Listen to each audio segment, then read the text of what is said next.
Are you looking for alternative investments to the stock market? Maybe you're frustrated by the ups and downs or even the returns or the volatility or the taxes you have to pay in the stock market. You're like, my gosh, isn't there a world of alternative investments out there? If that's you, this video is going to be perfect for you because I'm going to educate you a little bit about what alternative investments are out there and what are some of the pros and cons and how they fit into your portfolio. So let's do this.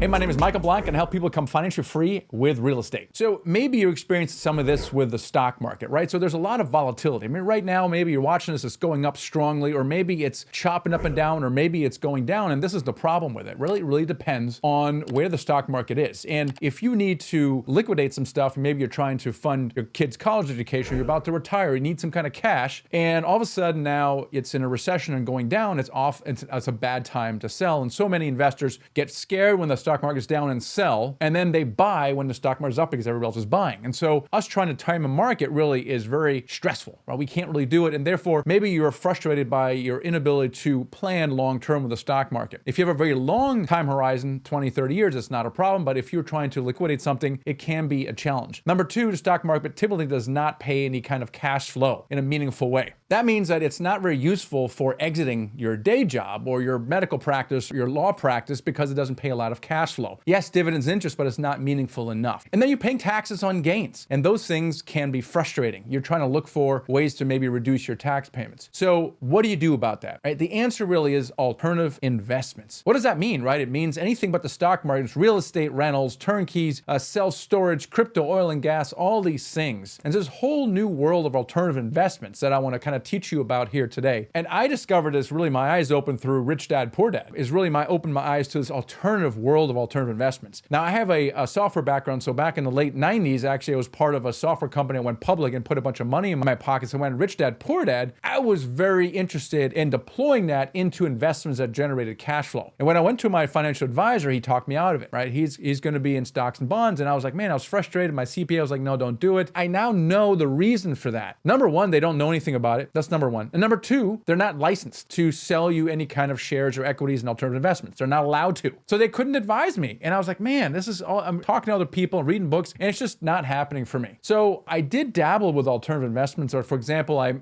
made some hard money loans. That worked out pretty good, right? I invested some money in a development deal, and that went bad because I didn't do any due diligence. I didn't really know who the operator was. And then I invested heavily in a restaurant franchise. A lot of money. I went all in, and it was supposed to be a passive investment. And then after the recession, it didn't go so well and turned to a very active investment because now I was running literally 6 restaurants. I subsequently lost my IPO millions in the great restaurant debacle. So I didn't go well at all. Lesson was, hey, don't invest passively in something that isn't passive. Okay. Now I also invested in single family houses. I had a couple rentals. I flipped some houses as well. I just felt like I couldn't scale that enough. The cash flow was not really sufficient. So the question really is, which one of these alternative investments is the one for you? Well, it really depends. A lot of people start off in real estate with rentals. Okay, so I'm going to buy a townhouse, but like I said, it's not really scalable, right? If you want $10,000 per month in passive income, let's say, and you happen to get a rental that generates $200,000 per month, you would need 50 of these. Well, that's not passive anymore. Better yet, let's invest in a turnkey. And so people invest in turnkeys. Turkeys is when you're living in somewhere and you're buying a turnkey, let's say in Memphis, a place where the cash flow is higher, but you don't obviously live in that area. And so you would just these companies that specialize in, you buy the house, you own the title of the house, they manage it. So they actually renovate it and they mix it look nice and they get a rent tenant in there. And normally it works well until it doesn't. So whenever the proper management doesn't perform, they can't refill it, they don't finish the job, now you're left holding the bag. You own this house, it's empty, you got to fly out there, you got to finish the job, then you get a tenant, and it was not a passive investment. Good God. So what do you do now? This alternative investment thing kind of sucks. So what else is there? What do you got for Michael? Do you have a silver bullet, the easy button? And well, there is no easy, but there are better ones and not so good ones. The question really is, what are you looking for? Now you're looking for passive income because you're a high income earner, you're very busy and you're making money that you're doing right now. So you don't have time to do all this stuff. Okay. Then ask yourself if every investment you want to make needs to be passive, obviously, but then what are your investment goals? For example, in your portfolio, you may have a more speculative part of your portfolio. And so, you may want to invest in crypto. Crypto's on a tear right now, but tomorrow it could be going down again. If you recognize it's more speculative, then you might want to put something in the crypto bucket because it's more volatile, but also could be more lucrative. Same thing in investing in option trading or derivatives, for example. Very exciting, but also very speculative. So maybe you have a portion of your portfolio in some more speculative things. You want to, of course, have a portfolio in cash or other money markets, something that's more liquid, such as stocks as well. But what about paying less tax? Okay, what can you do to pay less taxes? Well, one is something that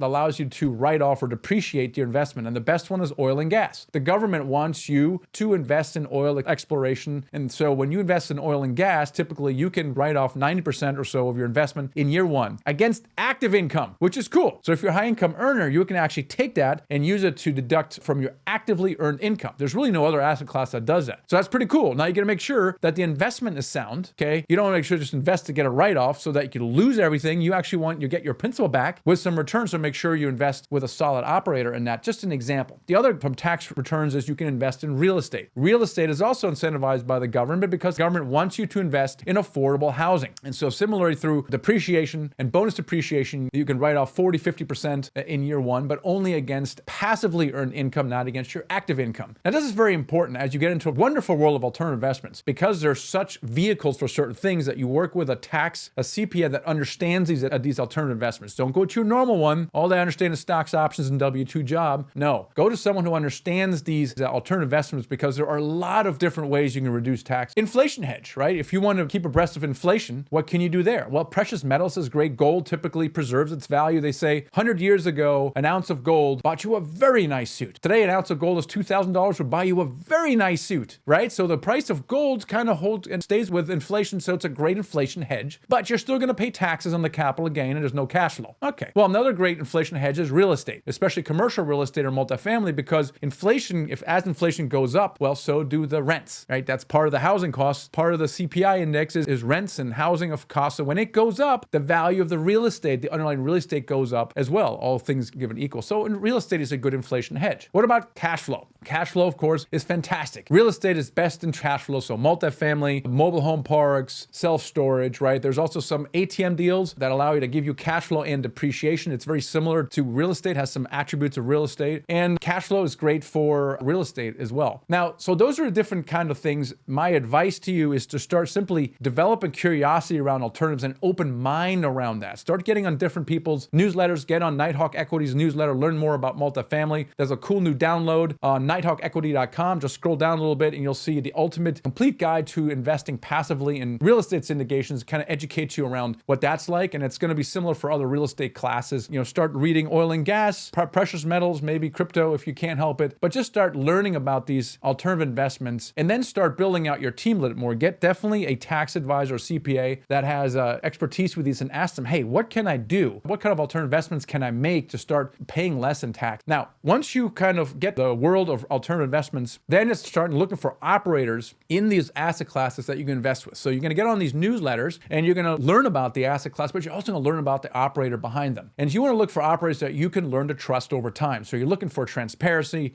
communication. We like to not only communicate, but we also like to educate. So that's why we're putting out these videos. We think a more educated and sophisticated investor is a better investor because we want to help you make better investment decisions as well. So maybe that's a differentiator. How accessible are they to talk to when you want to talk to them? Look for track record, right? Look for the team of the operator has got collective track record together as a team. There's a lot of joint ventures that happen for one deal and never again. And that's not really a track record. And so really look for a team that you can learn to trust. And then you start investing lightly. You might say, hey, I really like this asset class for this reason. I'm going to invest maybe one or two investors. I'm going to put in a minimum return. And then I'm going to do this other asset class, maybe some oil and gas. I'm going to watch and see what they do, how they communicate, how the investment comes out. And then this is how it grows. So you got to invest a little bit in time and just kind of see how it works. And then over time, invest more. And that's how you get into alternative investment. So hopefully that helps. My big message here is start thinking outside the stock market box. Yes, it should be part of your portfolio for sure, but it shouldn't be 100%. There are other things you can do to increase cash flow and reduce taxes and alternative and actually build your net worth a lot faster than with the stock market as well. So get into alternative investments. We'd love to have a conversation with you. Go to nighthawkequity.com and schedule a call with us. Download our free resource. Check out our blog, our YouTube channel, and then just schedule a call with us. We'd love to have a conversation to share with some upcoming opportunities. Catch you next time.